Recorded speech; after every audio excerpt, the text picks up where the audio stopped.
نبی نے بتایا تھا کہ جو اذان اور اقامت، جو ہی اذان ہوتی ہے اور نماز کھڑی ہونے کے دوران یہ 10-15 منٹ کا وقفہ ہوتا ہے، آپ نے فرمایا تھا جس کا مفہوم یہ کہ جو اس کے دوران یہ دعا پڑھ لے گا، اللہم انی اسألک العفو والعافیہ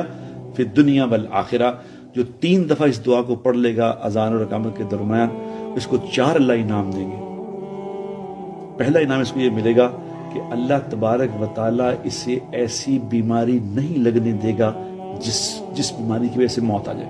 یعنی خطرناک بیماری سے اللہ اس کی حفاظت فرمائیں گے، نمبر 1۔ نمبر 2، اللہ تبارک و تعالیٰ اس کو تنہائی کے گناہ سے بچائیں گے، کیونکہ گناہ سارے کرتے ہیں آدمی تنہائی میں ہے، اللہ تنہائی میں اس کی حفاظت فرمائیں گے۔ اور نمبر 3، اللہ دنیا کے ظالم لوگوں سے اس کا واسطہ ہی نہیں پڑے گا، ظالموں کو اس سے دور ہی رکھیں گے۔ اور نمبر 4،